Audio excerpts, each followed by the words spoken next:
So the Persona games are really good, and I'm skipping the intro because I just want to get into why right now. However, we do need a little background first. In video games, a scenario you'll come across often is some kind of recurring situation that feeds into itself, and it keeps you playing over and over again. This comes in various forms. A single Skinner box-ish minigame that varies in outcome. A series of events that go in order and repeat. A single part of an ongoing stream of content, etc. This is called a gameplay loop, and it manifests itself in many different ways. And stuff like looting, scoring, problem-solving, shooting, decision-making, and other actions can be mixed and matched in different ways, depending on the genre of game that you play. Persona has a neat combination of JRPG and visual novel, with some life simulation thrown in.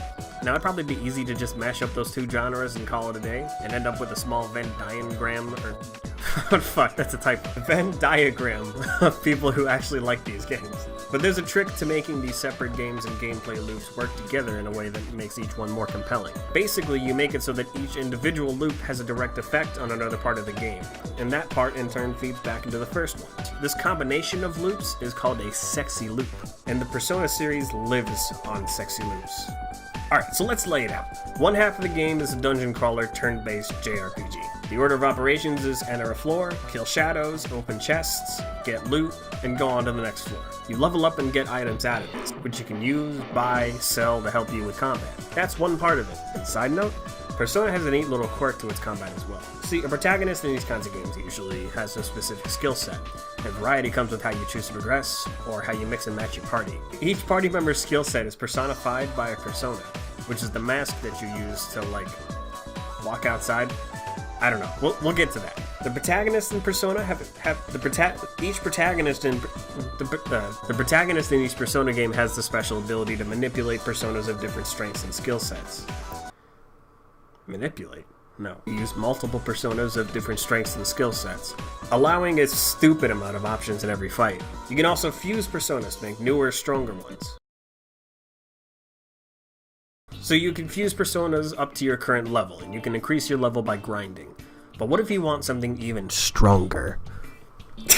When fusing personas, you can get a bonus amount of XP based on this thing called social links, or confidants in 5. In the visual novel part of Persona, you have up to 2 chances a day to hang out with friends and be even more friends with them. These are your side stories, and on top of making progress in that regard, adding to the characterization and world building of the game, fusing a persona of the same arcana as the social link grants you bonus XP, and boom! You're stronger than you normally would have been because you have friends. Side note, remember when I said I would talk about masks later? Each side character and party member is assigned an arcana, which is a big deal in the Persona series and usually represents the kind of character and struggles that each person will have. Putting up personas of the same arcana makes it easier to get along with certain people. It's like a metaphor for real life, man. It's kind of like how you talk differently to, say, your boss than you would your parents or your friends. So not only do you get a complex system that encourages careful thought towards who you spend your time with, but it's something that's immediately identifiable and applicable to your own daily life.